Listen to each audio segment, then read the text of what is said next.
Apa itu kemandirian? Kemandirian merupakan suatu hal atau keadaan dapat berdiri sendiri tanpa bergantung pada orang lain. Kemandirian itu sangat penting karena sikap kemandirian bertujuan agar individu dapat mengarahkan diri ke arah perilaku positif yang dapat menunjang keberhasilan dalam proses pembelajaran. Ada 3 tingkat kemandirian. Pertama, tingkat kemandirian yang tertutup.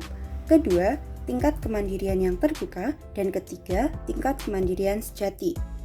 Pertama, tingkat kemandirian yang tertutup ialah sikap mandiri yang dilatar belakangi oleh perilaku yang hanya berdasarkan pemikiran sendiri dan selalu menganggap bahwa apa yang dilakukan selalu benar.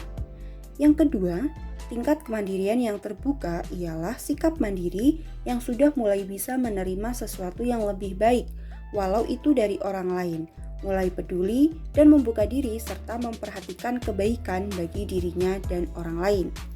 Yang ketiga adalah tingkat kemandirian sejati, ialah sikap dan pola hidupnya sudah benar-benar mengalami kemajuan yang tinggi seperti bijak, kritis, dan lain-lain. Selanjutnya adalah aspek kemandirian. Menurut Steinberg, kemandirian terdiri dari 3 aspek, yakni kemandirian emosional, kemandirian bertingkah laku, dan kemandirian nilai. Dalam kemandirian emosional terdapat 4 poin, yakni the idealizer, parent of people, non-dependency, dan individualism.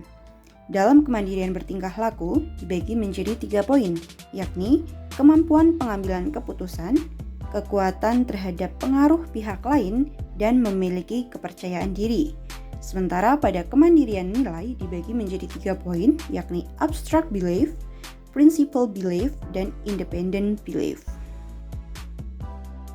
Berikut ini faktor-faktor yang mempengaruhi kemandirian.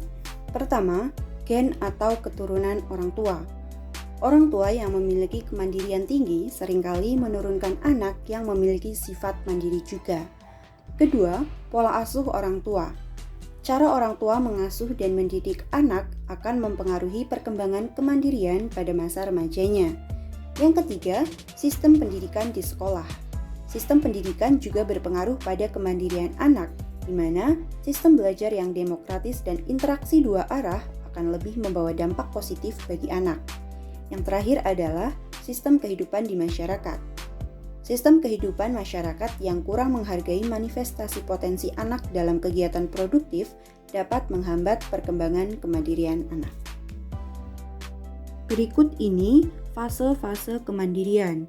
Pertama, fase kemandirian pada anak usia 0-2 tahun. Periode ini yaitu perkembangan penting dalam kehidupan anak, di mana mereka mulai mengembangkan keterampilan motorik dan bahasa yang lebih baik. Yang kedua, ialah fase kemandirian pada anak usia 2-6 tahun. Fase ini merupakan masa perkembangan yang sangat penting dalam kehidupan anak. Pada masa ini pula, anak mulai belajar untuk mandiri secara emosional, sosial, dan intelektual. Yang ketiga adalah fase kemandirian pada anak usia 6-12 tahun. Fase ini sering disebut dengan masa anak sekolah, ditandai oleh kemampuan menciptakan sesuatu dan rasa rendah diri, dengan kata lain, industry inferiority. Fase ini dikenal sebagai masa tahap kepercayaan atau ketidakpercayaan. Fase yang keempat adalah fase kemandirian pada anak usia 12-18 tahun. Pada masa ini, mereka diharapkan dapat membuat pilihan sendiri yang sesuai baginya tanpa tergantung pada orang tua. Pada tahap ini, remaja sangat membutuhkan teman-teman. Remaja usia 12-18 tahun ditandai dengan adanya integrasi diri dan kebingungan. Fase yang kelima adalah fase kemandirian pada periode dewasa awal, yakni usia 18-40 tahun.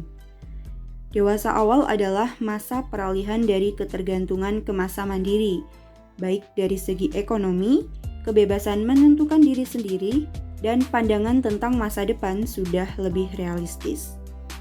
Tugas perkembangan dewasa awal adalah menikah atau membangun suatu keluarga, membesarkan anak, dan mengelola rumah tangga, memikul tanggung jawab sosial, dan lain sebagainya. Ciri-ciri perkembangan dewasa awal ialah usia reproduktif, usia pemantapan baik di bidang pekerjaan dan bidang kehidupan keluarga, serta usia banyak masalah. Fase yang keenam adalah fase kemandirian pada usia 40-60 tahun, atau yang sering disebut sebagai masa dewasa madya. Di masa dewasa madya awal masih mandiri dan produktif, kemudian mulai mengalami penurunan kondisi secara fisik sehingga mulai tergantung dengan orang di sekitarnya. Dan yang terakhir adalah fase kemandirian pada usia 60 tahun sampai meninggal atau yang disebut sebagai dewasa akhir. Pada periode dewasa akhir atau fase lanjut usia merupakan fase ketika melewati masa puncak kekuasaan fisik kemudian menurun kembali menjadi tidak berdaya atau di dalam Islam disebut dengan Azrul al-Umr. Kemudian, pada orang dewasa akhir 60 tahun ke atas, mereka menyesuaikan diri pada berkurangnya penghasilan dan perkembangan kemandirian menurun. Berikut ini merupakan upaya kemandirian. Pertama, memahami diri sendiri. Kedua, berlatih berpikir mandiri. Ketiga, tahu kapan harus meminta bantuan kepada orang lain. Keempat, mengeksplorasi hal-hal baru. Dan yang kelima adalah lepas kendali dari orang lain.